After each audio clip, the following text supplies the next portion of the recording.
2018 Supreme S226. Super sharp looking model we've just got in.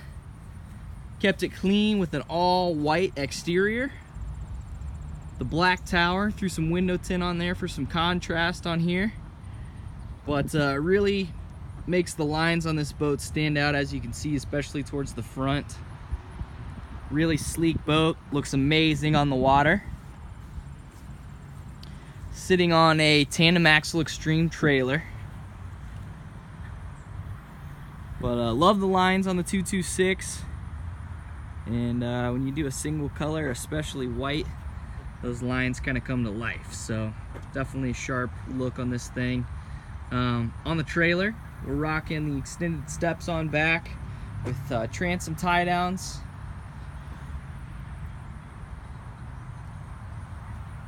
In the back here, you'll see the Supreme Quick Surf option on here.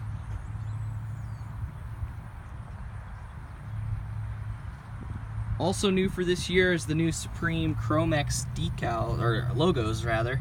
So these are a raised logo. Looks awesome on here.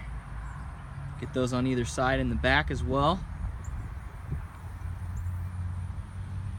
Let's get a look around the side on the other side here. This boat comes in at 22 foot 6 inches long, and it is very spacious on the interior. We'll take a look at that in a second. So you can see nice big pickle fork front end on here. Tons of space in the front of the 226. Couple pop-up cleats down the sides here. There's 6 on this boat.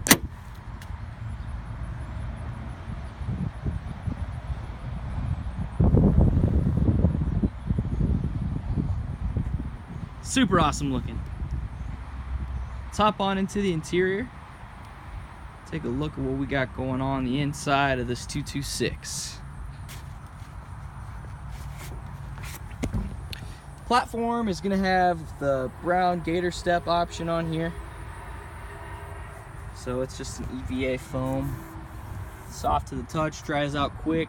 Option this one with the deck track or deck step traction kit as well.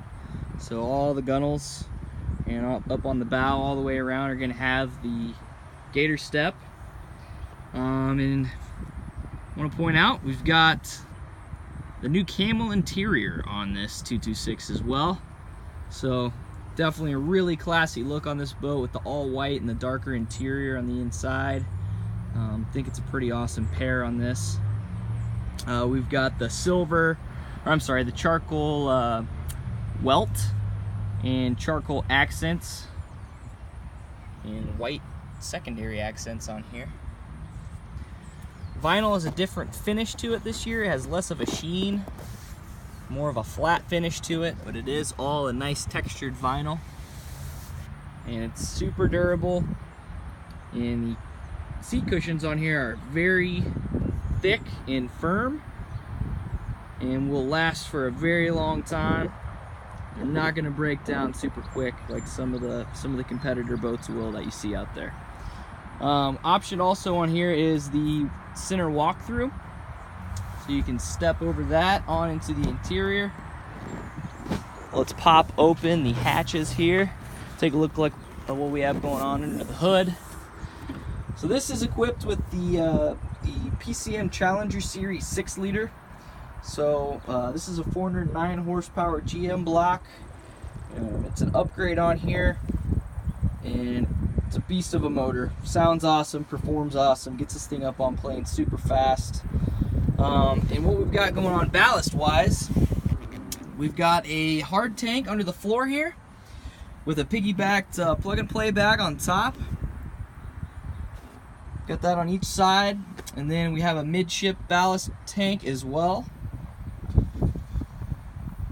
Pumps across the back there, the big ballast puppy pumps.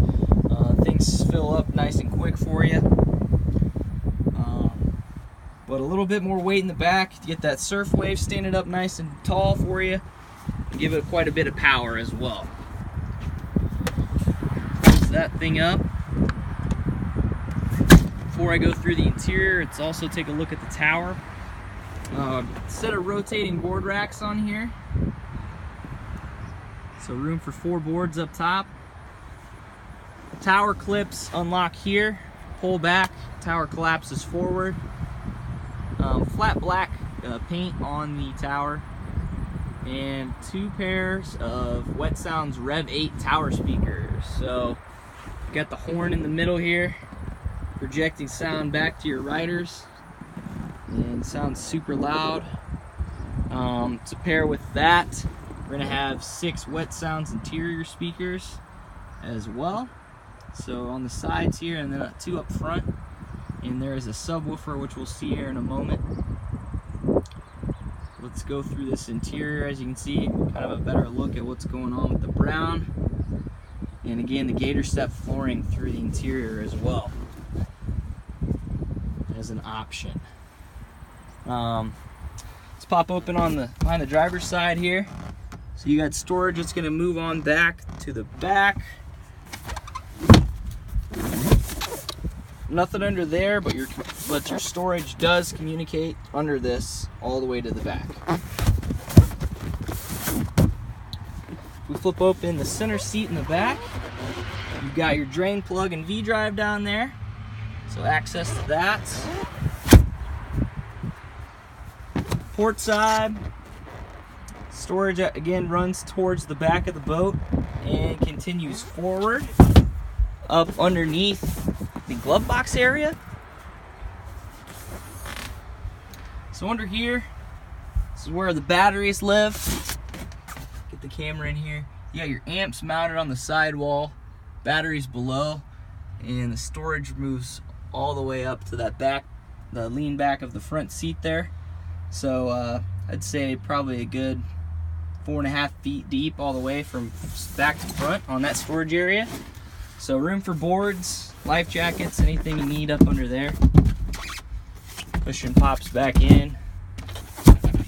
Seat back drops. Over here on the port side, there's also like a storage basket in the sidewall there. Let's pop open the glove box here. Bunch of room in here where we're gonna have our auxiliary and USB hookup for the stereo, as well as charging USBs and 12 volts on the left here. And the glove box is on a friction hinge, so no gas shocks or anything, it just self-supports like that. Super handy. Walkthrough is gonna have a storage net here as well. Let's take a quick look at the dash. New steering wheel and throttle handle for 2018. So nice billet handle here. It's a different look and material on the wrap for the steering wheel. Dash setup other than that is relatively familiar from 17 to 18, where we're going to have the speedo on the left, tack on the right, and then the quick touch dash on here. So our screen is going to actually have your controls for GPS speed control, surf system. It's going to have all your engine diagnostics on it as well. And lastly, your ballast fills are on the quick touch. So just really 3 main menus on there. Super straightforward and simple to use. Our head unit for the stereo is mounted here on the left side of the steering wheel. Bluetooth pairing all operated straight off of that and is set up with Bluetooth, and it is Sirius ready. Need to install an antenna if you want to do it, but the head unit is compatible. Rocker switches for your horn and lights, stereo, interior lights, and on to the right, your Belgian blower plus a couple open accessory switches. Down low, there is a storage net on the left, a little kick panel for you to rest your feet on if you're driving, which is kind of cool. And then a little bit extra room up underneath there. On the other side from the front, you'll be able to see the subwoofer, which brings us up to the bow. Tons and tons of room, as I mentioned before, up in here. Whether you want to face forwards or towards the back of the boat, you've got awesome comfort either way. So the front kind of wraps up, as you can see, into like a recliner. So if you want to lay back and kick your feet up, it's super comfy to just kind of lay. You're kind of laying back at an angle, kick your feet up. Just pop open this side in front of the driver. You see that 10-inch sub from Wet Sounds right there under the seat. And then we're gonna have some storage space underneath. They actually use these as coolers. There's a drain down into the bilge there. So that's the same on both sides of the bow. Cup holders and the speaker on either side as well. And then lastly, we pop open the front center seat. There's another storage area under there where you can put an anchor or some life vests, store up here in the front. So, pretty cool bow on this thing. So that's pretty much going to cover the interior features and options on this 226. It's water ready, so if anybody wants to get out and experience it, give us a call. And it's hanging out in the showroom, so swing by and take a look anytime. Thanks for watching. Give us a call, N3 Boatworks, 317-845-9253.